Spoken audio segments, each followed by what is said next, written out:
Video. तो आज ना ब्लॉगिंग करने का बिल्कुल भी टाइम नहीं था, so I thought of making a suggestion video. एक ऐसी सजेशन वीडियो बताऊं जिसमें मैं आपको कुछ अच्छे स्किन केयर प्रोडक्ट्स बता सकूं जो मेरे लिए बहुत अच्छा काम किए आज तक, और ये हर स्किन टाइप के लिए, चाहे आपकी कॉम्बिनेशन है, ऑयली है या फिर ड्राई स्किन है, तीनों के लिए बहुत अच्छा काम करेंगे और आप इसको ना रूटीन में कर सकते हो। ये कोई ऐसा हाई फाई स्किन केयर नहीं है कि आप क्या होता है जब आपका एक लाइफस्टाइल होता है ना, तो आप उस हिसाब से अपना रेजीम जो है वो बना नहीं सकते।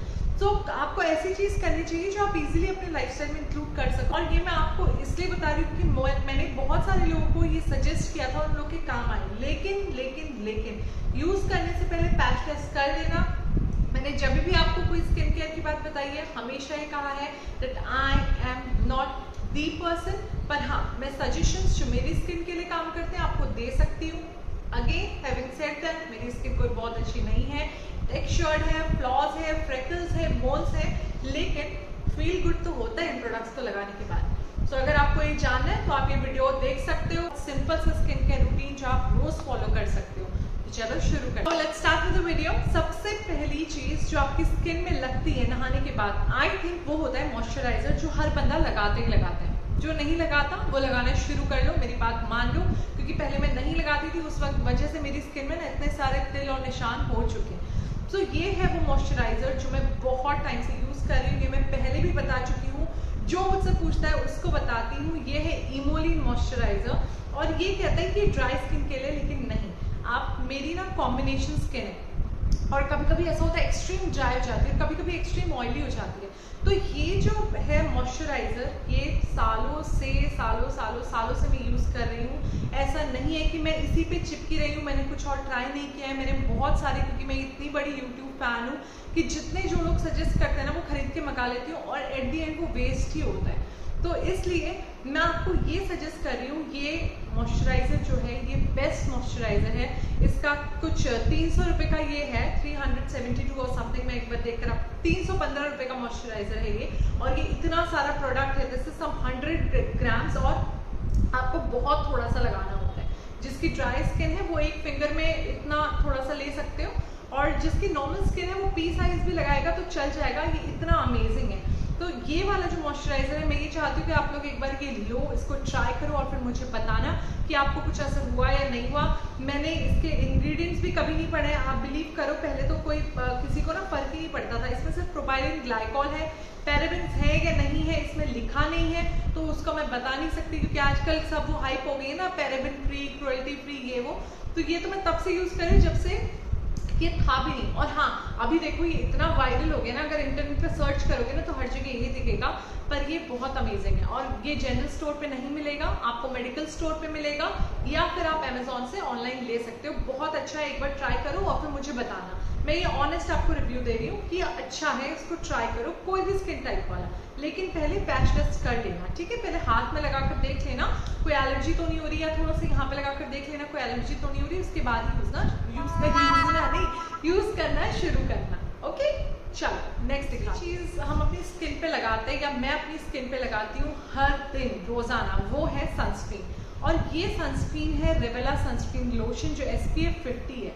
और ये भी शायद मैं स्कूल में थी, मैं ऐसे आपको कैलकुलेटेड तो साल नहीं बता सकती कि कितने साल से लगा रही हूँ, पर हाँ जब मैं स्कूल में थी मैं तब से लगा रही हूँ, क्योंकि मेरे पापा ना मेरी स्किन को लेकर हमेशा से कंसर्न थे। एक तो क्या था, मेरा कॉम्प्लेक्शन थोड़ा फेयर की तरफ था, और क्या हुआ कि जब आप ज़्यादा फेयर होते हो तो जब सन एक्सपोजर होता है ना, तो ये तिल और ये सब मेलानिन पिगमेंटेशन ये आपका बढ़ जाता है। तो मेरे पापा बहुत कंसर्न थे, मुझे डर्मेट के पास लेकर गए, और उस डर्मेट ने मुझे काफ़ी सारी दवाइयाँ दी, पर मेरी स्किन में कुछ नहीं हुआ, ऑनेस्टली बताऊँ। लेकिन एक चीज़ जो उसमें से मेरे लिए काम कर गई वो है ये सनस्क्रीन। दोस्तों ये सनस्क्रीन तो इतना अच्छा है ना, मैं और मेरी मम्मी तो पागल हैं इसके पीछे। मतलब इसको लगा लोगे ना तो कुछ फाउंडेशन वगैरह लगाने की जरूरत नहीं है। इसका एक और वेरिएंट आता है जिसका कलर थोड़ा सा फाउंडेशन से मैच करता है, वो भी ले सकते हो, लेकिन मैं ये वाला लेती हूँ। ये व्हाइट कास्ट तो नहीं छोड़ता है, लेकिन अगर पसीना आएगा तो पसीना सफेद होकर निकलता है। इसका सिर्फ एक यही डीमेरिट है। तो आप इसको अपने मेकअप के नीचे लगा सकते हो, नॉर्मली भी लगा सकते हो, और अगर ऑयली स्किन है तो आप उसको अवॉइड करोगे, ये नहीं लगाओगे। उसके रिप्लेसमेंट में ये है डॉक्टर शेक का ये मॉइस्चराइजर, जो कि मैं कुछ अभी 6 महीने से यूज कर रही हूँ। क्योंकि बीच में मेरी स्किन बहुत ज़्यादा ऑयली हो गई थी, तो मुझे इस वाले को छोड़कर इस पे आना पड़ा था। और ये मैंने अप्लाई किया, ये इतना मैटिफाइंग है, इतना अच्छा है, साथ के साथ ही बहुत ज़्यादा आपको वो भी फील नहीं होगा कि आपने कुछ लगाया ही नहीं है। एकदम वाटरी कंसिस्टेंसी इसकी, ये देखो एकदम पानी वाली कंसिस्टेंसी। थोड़ा सा मलना पड़ेगा, रब करना पड़ेगा स्किन में, बहुत अच्छे से स्किन में अब्जॉर्ब हो जाता है और अच्छा लगता है। लेकिन सनस्क्रीन की एक चीज़ आपको ये ध्यान में रखनी है, देखो कोई भी आप केमिकल अगर अपनी स्किन पे या कहीं पे भी लगाते हो तो उसका एक एक्टिवेशन टाइम होता है। वो उतने टाइम में एक्टिवेट, अब आप ऐसे करो कि दरवाजे पे पहुंच जाओ और फिर दरवाजे पे आप सनस्क्रीन लगाओ, तो कुछ काम नहीं करने वाला, सड़ जाएगा मुंह बिल्कुल। कुछ स्टडीज कहती है सनस्क्रीन कुछ नहीं करते हैं, कुछ स्टडीज कहती है सनस्क्रीन कुछ करते हैं। तो हम ये मान लेते हैं कि कुछ करते हैं, क्योंकि देखो मैं तो बेसिकली साफ सीधी बात आप लोगों को बताऊं, मुझे कोई फर्क नहीं पड़ता धूप से मैं फूक भी जाऊं, ठीक है। लेकिन ये जो सनस्क्रीन ना, ये जो ग्लो देता है ना मेरी स्किन में, ग्लो कहने के चक्कर में लिपस्टिक में हाथ लग गया, तो जो एक ग्लो देता है ना, उसके चक्कर में मैं इस वाले सनस्क्रीन को ज़्यादा लगाती हूँ। लेकिन ये बहुत ज़्यादा अच्छा है, बहुत ही अच्छा है, इसको ले सकते हो, ट्राई कर सकते हो, ठीक है। इतनी बकवास करती हूँ ना, कभी कुछ बात कभी कुछ बात। और दूसरा ये वाली की मैं बात करी थी, तो ये भी बहुत ज़्यादा अमेजिंग है, आप इसको भी ले सकते हो। जिसकी ड्राई स्किन है वो जो है इसको थोड़ा सा अवॉइड करेगा, और ये वाला ले तो ज़्यादा बेटर रहेगा। लेकिन दोनों के लिए पैच टेस्ट करना है, so this one is for oily skin and this one is for dry skin. ये दोनों मेरे रिकमेंडेशंस हैं, फिर से बोल रही हूँ, सिर्फ मेरे सजेशंस हैं, रिकमेंडेशंस हैं, on the basis that how they work for me. आपकी स्किन पे जैसा मेरे लिए काम करे वैसा करेंगे या नहीं करेंगे ऐसा निश्चित नहीं है, दिस इज नॉट डेफिनेट। सो आप एक बार ट्राई करो, सस्ते हैं। ये वाला थोड़ा सा 600, ये 600 का है, और ये भी कुछ ऐसे 600 का है, so you can try that, ठीक है, ये ले सकते हो। उसके बाद लास्ट चीज़ जो मैंने अपने 30s में आने के बाद यूज़ करनी शुरू की, वो है ये रेटिनॉल। और ये बहुत कम 0.6% रेटिनॉल है।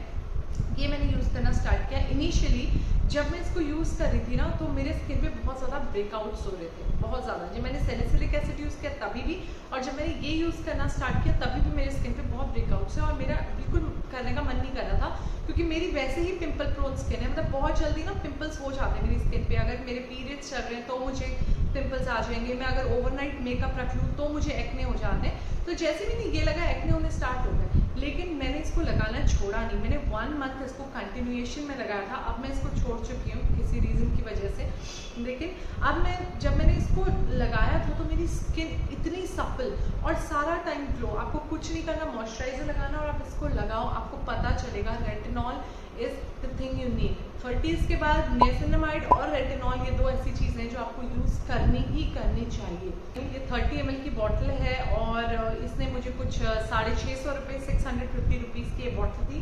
तो सारे जो प्रोडक्ट्स हैं अंडर ₹1000 हैं। इससे कम में फिर जो प्रोडक्ट्स आते हैं वो या तो उनमें बहुत ज़्यादा फ्रेग्रेंस होती है, सर पे चढ़ती है, क्योंकि मैं बहुत ज़्यादा एलर्जिक हूँ, और दूसरा स्टडीज़ के अकॉर्डिंग जो ये बहुत ज़्यादा फ्रेग्रेंसेस होती हैं, ईस्ट्रोजन लेवल्स में भी कुछ ना कुछ प्रॉब्लम्स क्रिएट करती हैं। उसमें मैं डीप नहीं जाऊंगी, तो आप अवॉइड करो कि कोई भी फ्रेग्रेंस वाली चीज़ हो ना उसको मत यूज़ करो। अपार्ट फ्रॉम परफ्यूम्स भी हैं, लेकिन कोई भी जैसे लिपस्टिक्स हैं बहुत स्ट्रॉन्ग फ्रेग्रेंस होती है, आपको वो चीज़ें जो है वो अवॉइड करनी चाहिए, ऐसा मेरा मानना है। तो ये रहे सारे मेरे रिकमेंडेशंस, ये 4 रिकमेंडेशंस हैं। आई होप कि आपको वीडियो पसंद आई होगी, थोड़ी फ्रूटफुल रही होगी, कुछ इन्फॉर्मेशन आपको मिल गई होगी इससे। बाकी ब्लॉग्स आते रहेंगे on and off. Till then do like, share, comment and subscribe to my YouTube channel, which is Pallavi Madurai. I love you all, bye.